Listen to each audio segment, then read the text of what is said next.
Lorsque le choix se réduit entre la peste et le choléra, la peste finit tôt ou tard par l'emporter.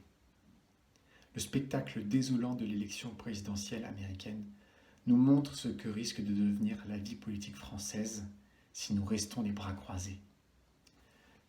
L'abstention gagne du terrain. Le manque de confiance dans nos hommes et femmes politiques bat des records.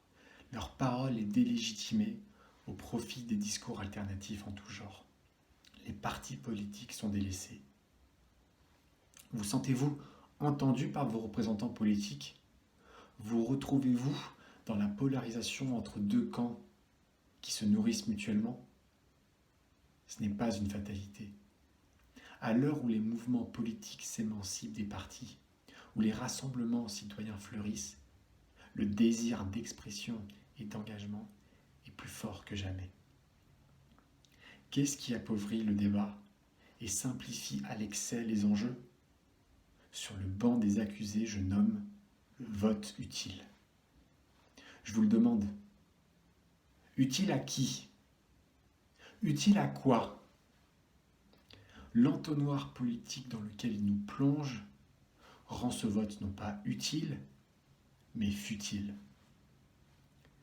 Nous devons interdire les sondages d'intention de vote pendant toute la durée des campagnes électorales officielles. Les candidats seront réellement à égalité, les projets politiques nouveaux auront leur chance et les idées seront replacées au centre des débats. Mais attention, casser le thermomètre ne fait pas baisser la température. Il y a donc plus important encore à faire. Dis-moi comment tu es élu et je te dirai ce que tu feras. Le scrutin uninominal majoritaire à 2 tours est un tremplin pour le vote utile. Le mandat du vainqueur de l'élection est dès le départ fragilisé en l'absence d'une assise populaire réelle. Nous devons élire nos représentants autrement. C'est pourquoi je vous propose le vote alternatif. Son principe ? Chaque électeur classe par ordre de préférence le nombre de candidats qu'il souhaite. Le candidat arrivant en dernière position après le comptage des premiers choix est éliminé. Le second choix de ces électeurs, s'il y en a un, attribue une voix au candidat désigné. Le candidat arrivant dernier après cela est éliminé et on procède à un nouveau report des voix. Ainsi de suite jusqu'à ce qu'il ne reste que 2 candidats. Celui qui arrive en tête est alors élu. Les électeurs n'ont à se déplacer qu'une seule fois aux urnes. Ce mode de scrutin est simple à comprendre, tout en laissant une grande liberté de choix aux électeurs. Sa mise en place ne pose pas de problème technique et ne coûte rien.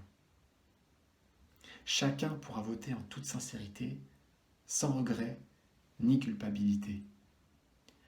L'analyse des reports de voix entre chaque tour permettra une photographie plus fine du soutien populaire dont dispose chaque candidat, ainsi que des passerelles existant entre les différents courants de pensée.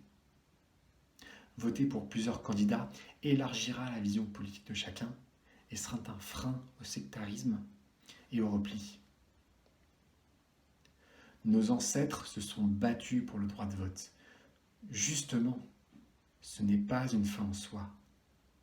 Battons-nous pour que le vote ne devienne pas un devoir à remplir à contre-cœur, mais redevienne un droit à chérir en leur honneur.